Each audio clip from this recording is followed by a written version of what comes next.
Audio Jungle. Audio Jungle. Audio Jungle. Audio Jungle. Rivers and waterways. I just love all of the little moments out on the river, all the little snapshots of life. I'm visiting old friends Baby elephants, very playful. and meeting local heroes. ได้ควักโอ้ยตายแล้วจับไม่ได้แล้ว She's really not happy with me. To discover this country's unique connection to water How do I go turn the other way? in a whole new way. I've visited a lot of places in Thailand, and honestly, I didn't even know a place like this existed.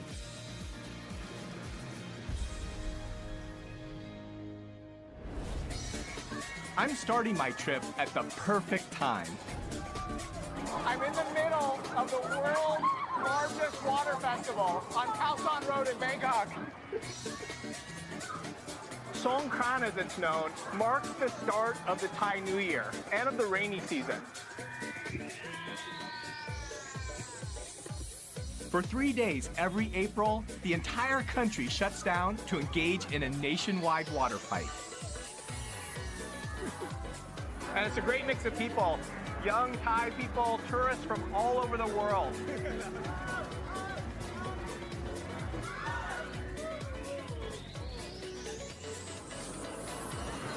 It's easy to see why Songkran is Thailand's most popular festival. I want to go and check out the more traditional side of Songkran to get a better sense of the importance of water to people here in Thailand.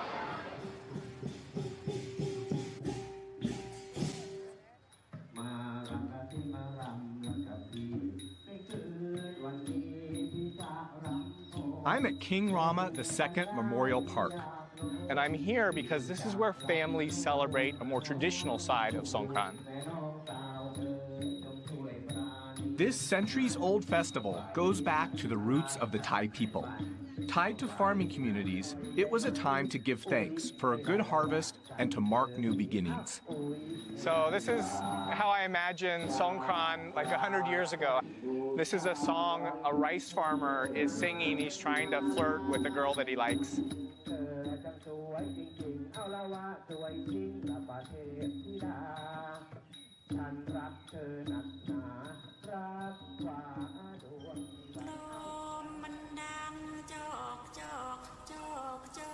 This is the original way of celebrating the Thai New Year, where water is used as a symbol for both cleansing and renewal.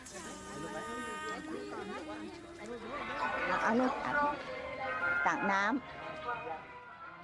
And then ask for a blessing. Yeah.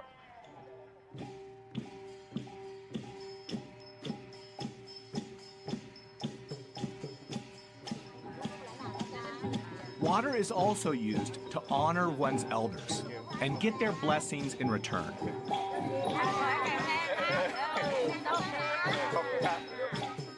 It's great to be able to compare and contrast traditional Songkran and what Songkran has become for a lot of people.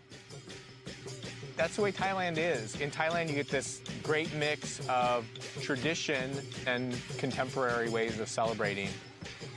And it's all connected to water, the essence of life. I first came to Thailand in the 1990s to study freshwater fish.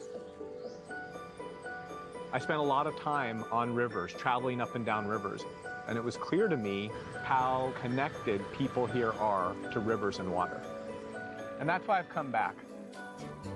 I'm going to travel Thailand's two major waterways, starting south at the Chao Phraya River and then north to the mighty Mekong, before I end my journey back at the source and the heart of Thailand's Central Plains. I want to understand what rivers mean to Thai people and how they have influence and are still influencing people's day-to-day lives. And the first place to start is the capital. Like any big city, Bangkok has its share of roads, traffic, street lights, and skyscrapers. But believe it or not, in the beginning, Bangkok's highways weren't made of concrete, they were made of water. I'm in one of the principal canals that runs through Bangkok with travel writer Steve Van Beek. No place better encapsulates how much Thai culture is bound to water than here.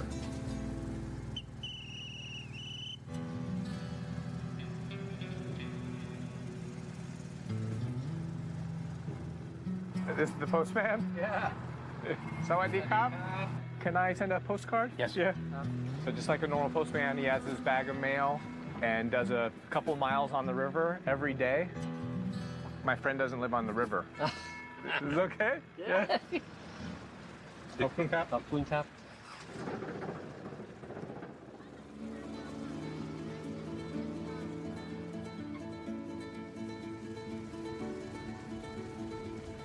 Seems like this is a side of Bangkok that most people don't see.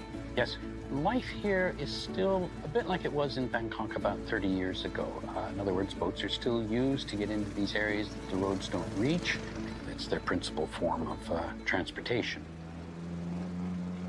Steve spent over 11 years living by the river and has seen how water permeates every facet of life here. Water is the lifeblood of the Thais.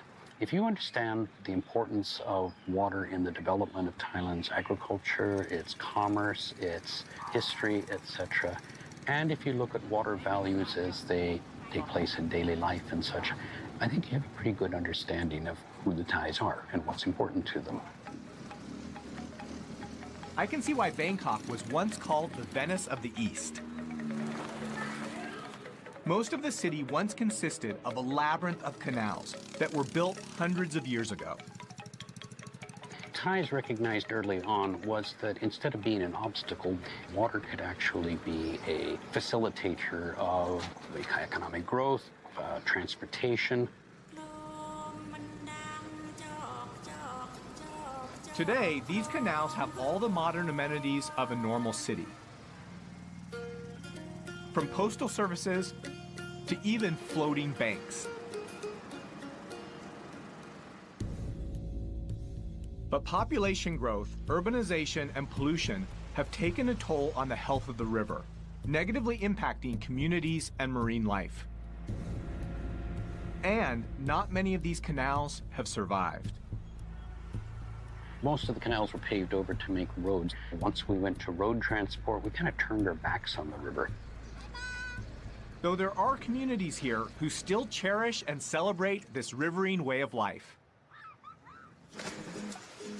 I just love all of the little moments out on the river, all the little snapshots of life. Tons of people fishing, kids playing in the water. I mean, literally hundreds of moments, little moments like that, that just make you smile.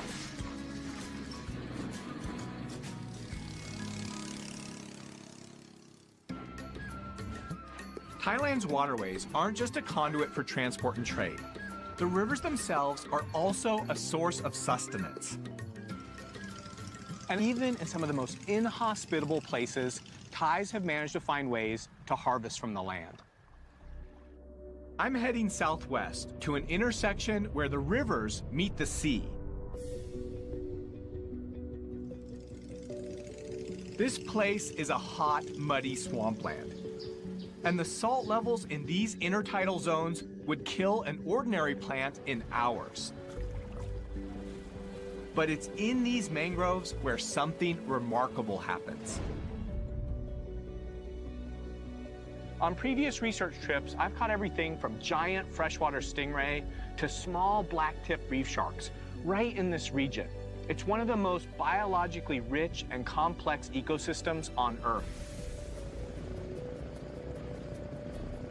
Over the last 20 years, the local community here has actively been replanting mangrove forests that were once cleared for development.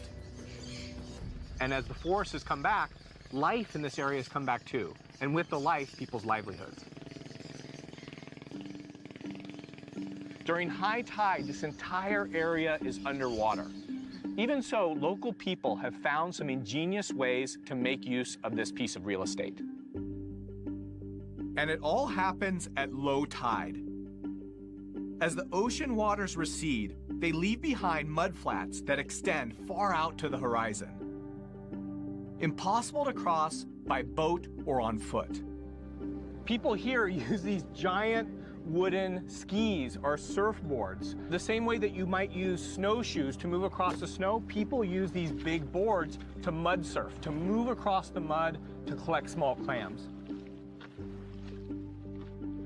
Clams are a vital source of income for the community here, and an amazing example of how Thais use the river systems both during the dry and the wet season. And I'm gonna find out just how it's done. Okay, let's give this a try. Time to get dirty. So, surfboard in the mud, pail to collect clams. Oh, like that. Okay. Oh, my leg's a little long. Here, Okay. feet here. Just go. Oh. Wait, how do I go turn the other way? โอ้ยเก่งๆขึ้นมาทางนี้ฮะนั่นละใช่ Oh, I thought it was gonna be easy. It's difficult to turn. Watch the professional do it. Oh, there we go. It's like swimming in a big bowl of chocolate pudding. How do you find where the clams are? How do you know? เขาจะมีรูอ่ะแต่มันจะมีหอยมันจะรูแล้วเราจะมองเห็นได้แบบนี้ So I'm just looking for holes, and then when there's a hole, feel down. Oh, got one. I found one.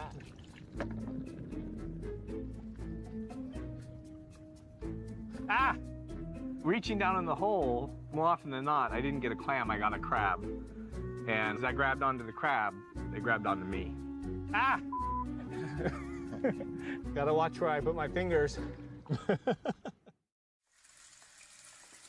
The clams we're collecting in Thailand's intertidal zone are blood cockles, small edible shellfish that grow to about 2 inches. This is hard work. It's about 95 degrees, and the sun is pounding down on us. No, ไม่กี่ตัวนะครับ but I have about 5. Hatua. In 4 or 5 hours, how many?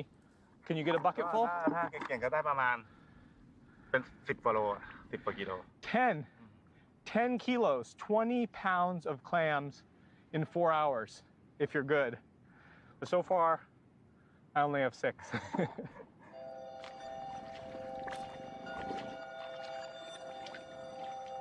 You look at this area, it seems so inhospitable. Just thick mud. And to think that people make a living out here collecting 20 pounds of clams on one low tide, that's pretty impressive. The tide is coming in, so we head back to shore to wash and count our catch.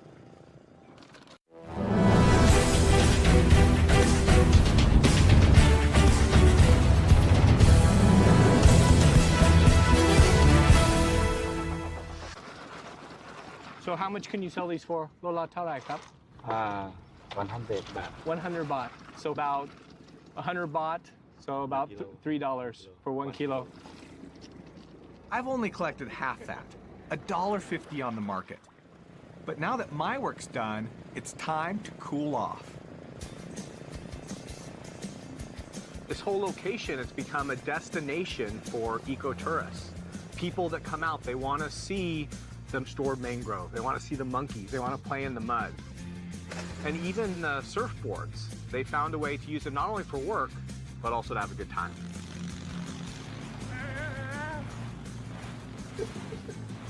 After hearing what's happened out here, it's a real success story. Families moving from cities back out here to start ecotourism businesses. Just goes to show me how resilient these mangrove ecosystems can be if given half a chance.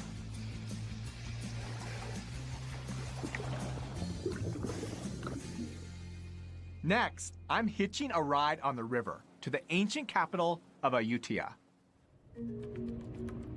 The Chao Phraya is Thailand's principal river system, and it's helped shape Thai civilization. Kingdoms were founded on its shores, and the river connected ancient cities. Royal barges were the equivalent of the horse and carriage for Thai kings.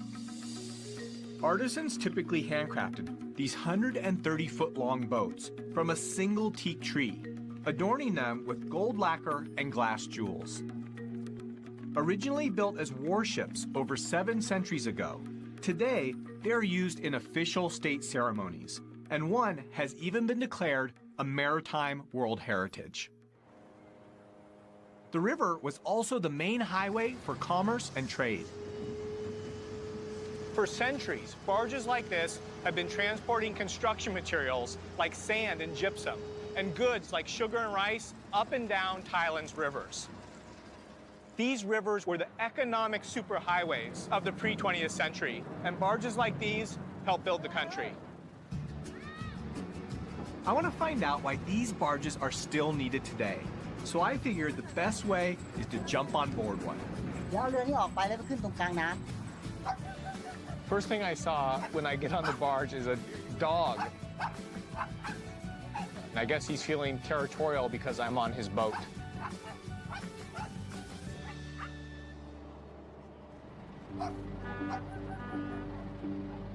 Now that we're all loaded up, we have a long, slow journey ahead of us.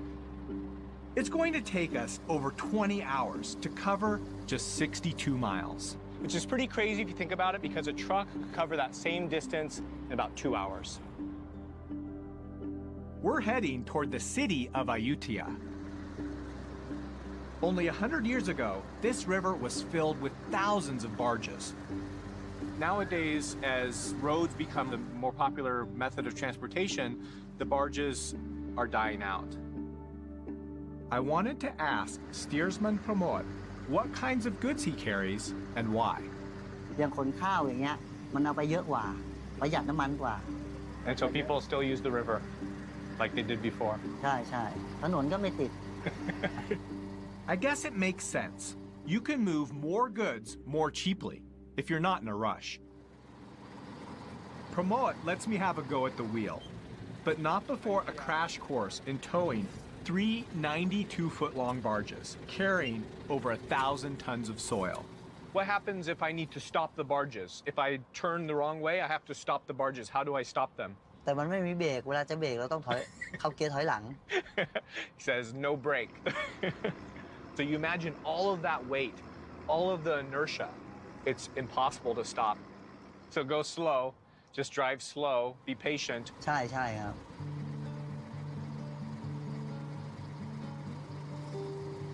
How long have you been driving the barge?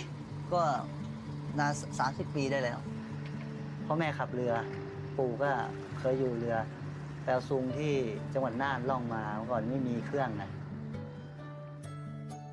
With only a paddle, it's a 400-mile journey that back then would have taken over a month. Today, Pramod lives a waterborne life, much like his parents and grandparents did. It's a solitary lifestyle, and he could be the last of his family legacy. ปีนึงเราขึ้นไปบ้านไม่กี่วันหลักไปน้อยกับลูกอ่ะ Is that your daughter? ลูกสาวคนนี้ In the middle. What are your kids doing now? ลูกเรียนหนังสืออยู่ In college? Do you think your children will take over? คิดว่าไม่มาหรอกเขาบอกขับยากไม่อยากขับเขาชอบขับรถมากกว่า I'm curious to understand what motivates him to keep doing this. What do you like about being on the boat? อยู่นี่มันชีวิตอิสระแล้วเราก็เราอยู่มาตั้งแต่เกิดเล็กๆแล้วก็ถนัดกว่าคนอื่นมันก็ไม่ต้องไปเป็นลูกจ้างเขา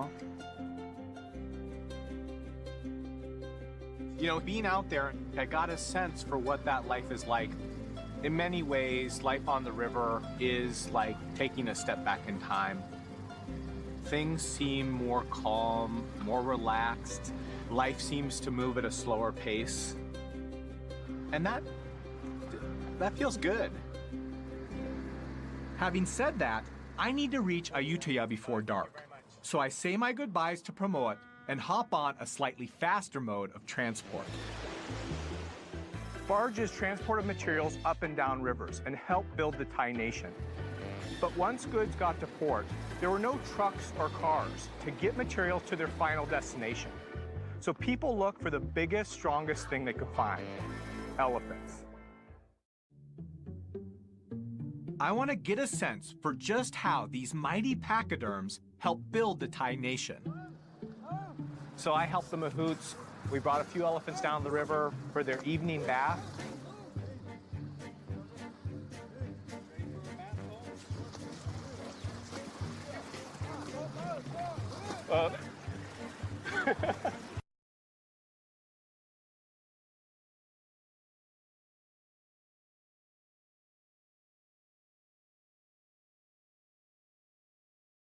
Lower pace, and that feels good. Having said that, I need to reach Ayutthaya before dark, so I say my goodbyes to Pramod and hop on a slightly faster mode of transport. Barges transported materials up and down rivers and helped build the Thai nation. But once goods got to port, there were no trucks or cars to get materials to their final destination. So people looked for the biggest, strongest thing they could find: elephants. I want to get a sense for just how these mighty pachyderms help build the Thai nation. So I helped the mahouts. We brought a few elephants down the river for their evening bath.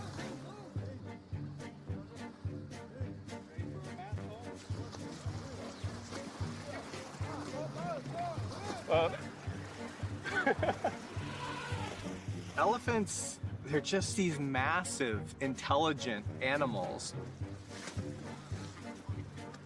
There's just something about an animal that big and that strong that you have to respect them.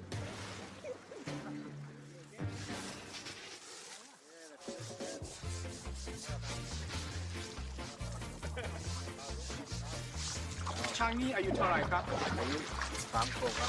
Baby elephants, just like young humans. Very playful. Love the water. Even though we might criticize it now, I can see how these elephants were essential to moving heavy goods. Nothing else in their day could beat them. Northern Thailand, the logs would be cut and elephants would carry them down to the river. The logs would be floated all the way down to Bangkok, a journey that could take up to 5 years. When Thailand banned logging in the late 1980s, the elephants and their mahouts were left without a source of income. And there was a problem until recently in Thailand. The mahouts would take elephants into big cities and keep them up long hours, a lot of times all night, to beg for food from tourists.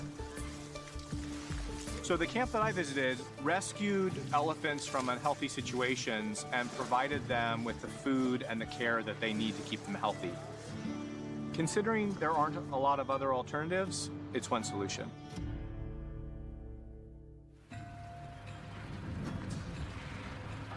It's the late rainy season in Ayutthaya, Thailand, and surrounding this ancient capital is another key reason why the Thai kingdom thrived.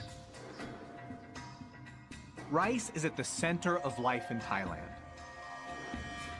This ancient grain has shaped the history, the culture, and the economy of this country.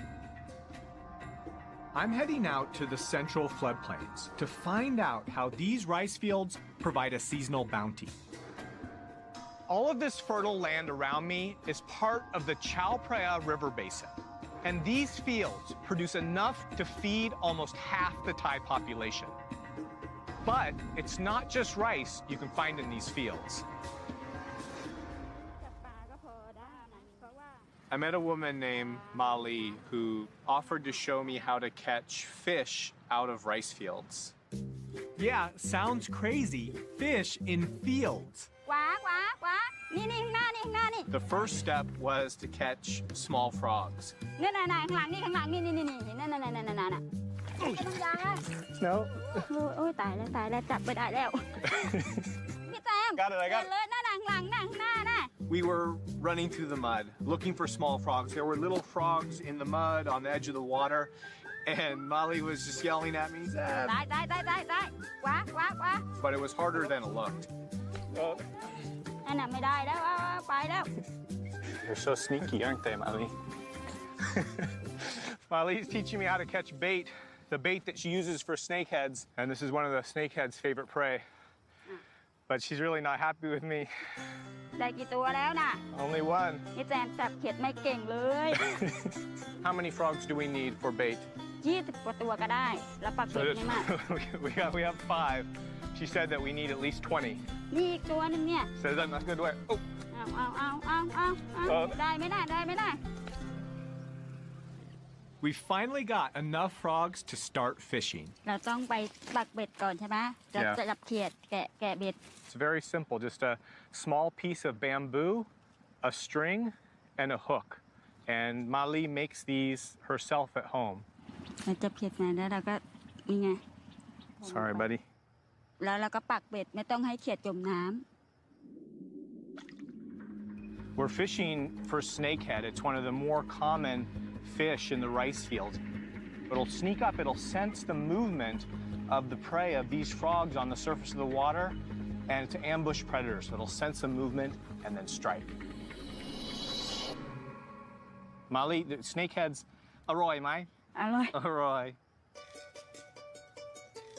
The whole process is just so simple. Molly is someone, she doesn't have a lot of resources, and yet she's come up with a way to get the food that she needs, both for her family and to sell, from very simple instruments. เพราะว่าเราจับเขียดปักเบ็ดนี่เขาจับกันมาหลายปีแล้วใช่ไหมคะแต่ถึงเวลารุ่นเราก็ปักไปตามโบราณที่เขาว่ามา ที่มีน้ำนี่มันก็มีปลาตลอด เพราะมันไม่แห้ง Mali saying during the rainy season, all of these areas are connected from the river to the rice fields, and the fish that she relies on spread out all over the rice fields. So it's that cycle of the rainy season that connects most of the lands around here. And it looks like we finally got a bite. It's amazing to me that we've just hooked a fish in the middle of a rice field in Thailand. ดึงขึ้นมาเลยดึงขึ้นมา Oh, big one. There we go. So look at that. So a striped snakehead. This is one of the most common rice field fish, and this one's over a foot long. Mali says that in a night, she can catch 10, or in a good night, even 20 of these striped snakeheads. Good catch. It's a good one. มีความสุขไหม มีความสุขจ้ะ Look out. In the bag. Should we go check the other rods? จ้ะ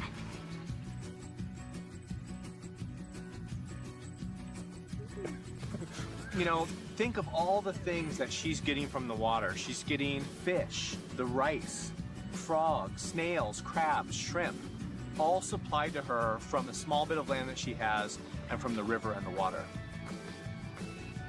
It really goes to show that even floods are turned into something positive here. The abundance and diversity of fresh food from Thailand's rivers has given rise to one of the most famous cuisines in the world. I've asked local resident Rapi Udomrat to show me how some of these wetland ingredients are used by her family. It looks like we have some typical ingredients for Thai food: garlic, shrimp paste, and pepper. Eggplants. This is Basil. basil. We use a lot of chili. Oh. I love eating spicy food, but I don't do so good with it. So, okay, show me what to do. First, you start with pepper, Pepper. chili, Kapla. kaffir lime. Yeah. Smells like Thai food. Yes. Smells good. Are these all the ingredients that you can grow in your garden? Yes. We have a little garden in almost every house. We can find in the backyard. Almost everything. Don't have to pay for. I don't think most people realize, certainly even for me, people living along the water have access to all different kinds of spices, all different kinds of vegetables and fruits, all right there in their backyard. And when families harvest more than they can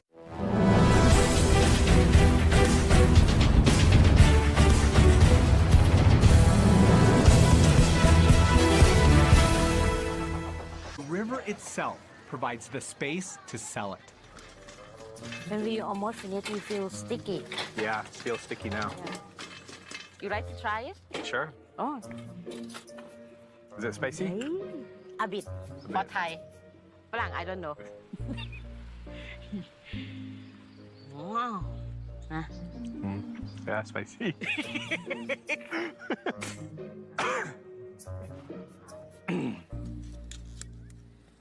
Let's start cooking. What makes Thai food special? เพราะว่ารสชาติอาหารไทยแต่ละอย่างต่างกัน หวาน เปรี้ยว เผ็ด เค็ม Some of the ingredients we're using are only available in this season. เสร็จแล้ว It's done? ใช่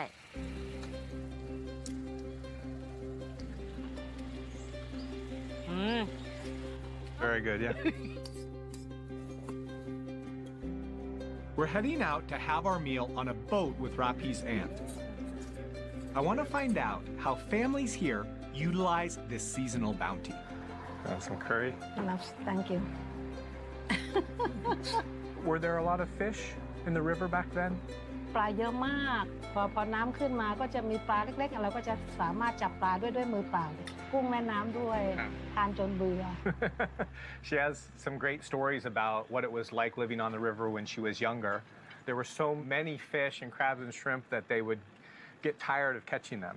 Too many to eat. There's some simple ingenuity to life here. People harnessing the river, channeling the rice fields, learning how to get food from around their house from the water. It's something that people in cities nowadays, we just don't get to experience. We get most of our food from supermarkets. I would love to live in Thailand. I love the idea of having a place in Thailand on a river somewhere, growing my own fruit and vegetables, raising my own fish or catching my own fish. I'd love to do that someday. It's November and the start of the dry season in Thailand. As the water levels in the river drop, it becomes much harder for people here to make a living planting rice or catching fish. But even as the river recedes, it gives birth to new ways of harvesting from the land. My journey continues on Thailand's other mighty river that planted the seeds of Thai civilization over 4,000 years ago. This is the Mekong River. It's one of the largest rivers in the world. It flows for over 4,000 kilometers through 6 countries: China, Myanmar, Laos, Thailand, Cambodia, and Vietnam. It's beautiful here. It truly feels like one of the world's great rivers. Feels more wild, more remote. One of the reasons why the Mekong River is special is the way the river changes from season to season. In the dry season, there are places along the river where you could almost walk across. In the rainy season, the water level comes up by over 10 meters, flooding huge areas of swampland and forest. I've come here in the dry season to see how people have adapted to the changing cycles of the river. As the water levels drop, the fish catch becomes much smaller, but the Mekong leaves behind rich, fertile soil that sustains locals here throughout the dry season. Man, check this out. This is pretty cool. During the dry season, people plant vegetable gardens on the exposed riverbank. You can see long bean, lettuce, cabbage, tomatoes, cucumbers, all in this one plot. Everywhere I look, I still see fishermen casting their nets. So I join a local fisherman, Lung Son, to find out how even at this time of year, people manage to catch fish. First up, the quintessential cast net. Just like that. It looks easy, but it's complicated. So the idea of a cast net, you sort of twist your body, you throw it out, the net expands into a large circle and then drops in the water and sinks down, trapping whatever fish are below the water. Yeah, but it's going to sink into the river. How do I... เบี่ยงสิแล้วก็เบี่ยงไปเลยเอา Okay, here we go. You ready? Okay, 1, 2, 3. Oh, I caught a boat. หาอยู่ที่ดีเบี่ยงได้เนี่ยเก่งเลยยอด Lungson tells me that because the catch is smaller in the dry season, fishermen will hedge their bets and set up a whole bunch of different traps. This is a funnel-shaped trap made with bamboo, and there are some strings inside the trap. When a fish swims into the trap, it rubs up against the string, tripping the trap door and trapping the fish inside. We set the trap to check back on later. Next, Loon Son and I retrieve the gill net he set last night. We'll just move along the net from one end to the other, lifting it up and feeling for fish. I don't feel anything yet. ไม่รู้เป็นหรือเปล่าไง Feel something? Oh, here's a fish. Nice. Check it out. Look at this. Decent sized fish. โอ้ Got one. Yeah, you happy? This is good size. Probably 1 kilo, about 2 pounds, 2 or 3 pounds. Yeah, man. Bani, yeah, man. ใหญ่ดิ Yeah, so this is big. This is big for him. Our final stop is back at our fish trap. Let's see what we got. โอ้ยตัวเล็กๆตัวใหญ่ไม่ได้นะได้ปลาตัวหนึ่งตัวเล็กตัว One ไม่ใหญ่ fish. One small guy. ถ้าได้มาตัวเล็กนี่ก็ขับปลาร้า Oh, โอ้ so you make fermented fish? So this kind of fish he uses to make a local delicacy around here, fermented fish or fermented fish paste. Lucky me, Lung Son brought along a sample. So this is a jar of fermented fish. This fish here, once it's salted and spiced, it could sit for as long as a year. หอมกินปลาร้าเป็นไหม ช้อนตักดูดิชิมดูดีผมจะชิมให้ดูนะโอ้อร่อยยอดจะอันที่ทิพย์เลยเนี่ยชิมเลยเร็วเนี่ยเค็มไหม มันก็เค็มไม่เกลือ It's a full-bodied taste. It's really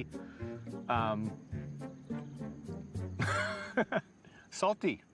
มันถ้ามันไม่นานมันก็ไม่เป็นใช่ไหมมันก็คาวเหม็นคาวต้องให้นาน So he's saying that the longer it sits, the better it tastes. So you think about a cheese or a fine wine, and the longer it sits, the more full-bodied it gets.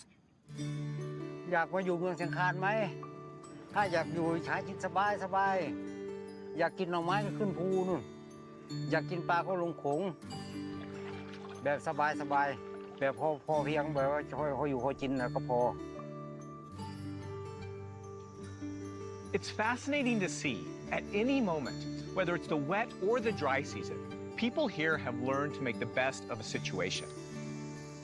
The Mekong River is the rice bowl of Asia, and I really get the sense that people eat, pray, love, and live with the ebb and flow of the Mekong River.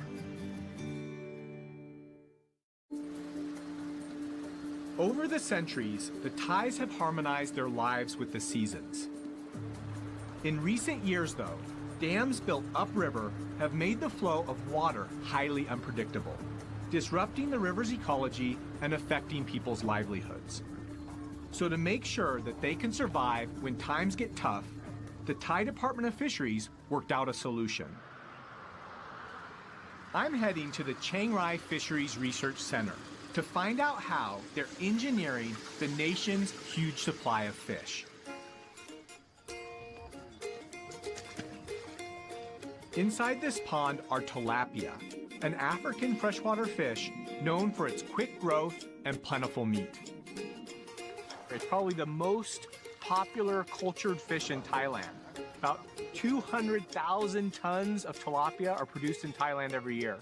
And the process for breeding them is quite unusual. The breeding program is part of a royal initiative in Thailand. There you go. Tilapia is an easy aquaculture fish, but to maximize their yield, researchers use an extraordinary trick to rear them.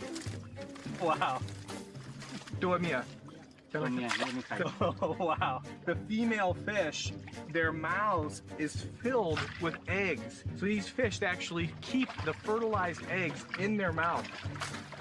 This is a process that I've never seen before. And so what we're doing is we're removing these young fish from the mouth of the adults as part of the breeding process. So how do we get the eggs out of the mouth? Oh, wow. That's crazy. So just shaking the eggs out of the fish's mouth. Oh, here. Oh, wow. Yeah. I mean, 200 or 300 young fish in one adult's mouth.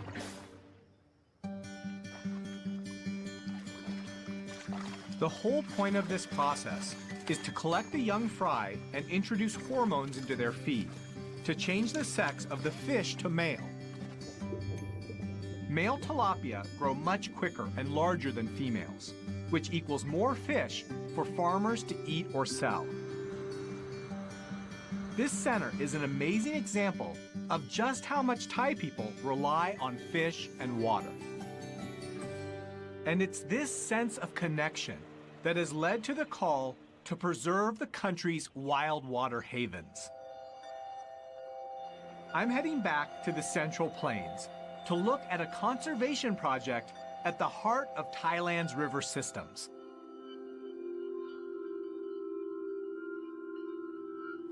Right now I'm out on a huge expanse of water. It's a big lake that's part of Thailand's largest wetland. It's called Bung Borapet. And it's close to where 4 of Thailand's rivers come together to form the Chao Phraya. And historically, this is a location that was used for hunting and fishing, but more recently, it's been protected as a national park. I'm here with Som Sak Tong Hun from the Fisheries Department to find out more about why this place is so important. ตรงเนี้ยช่วงหน้าน้ำให้เข้ามาให้ลูกปลาเข้ามาเจริญเติบโตซึ่งจะสัมพันธ์กับช่วงหน้ามันก็พอปลาโตก็จะหนาวพอดีก็จะมีนกเข้ามาเราก็จะเห็นว่ามันสำคัญตรงที่ว่าทุกอย่างมันสอดคล้องกัน Bung Borapet is home to dozens of indigenous and migratory bird and fish species. Everything from Siberian ruby throat to ducks that flew here all the way from Pakistan. But I'm here to see something with more teeth. This area used to be home to over 30,000 Siamese crocodiles. But because of overhunting in the 1960s, there are now only about 100 left in the wild here. Are crocodiles important to the Bung Borapet ecosystem?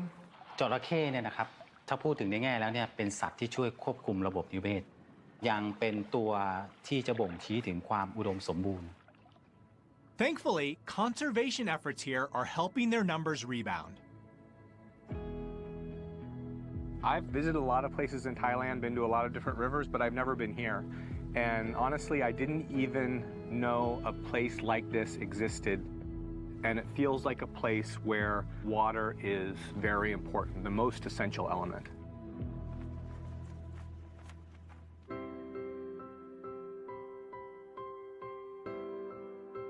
You know, as I travel up and down the river, I feel like each stretch of river captures a different moment in time.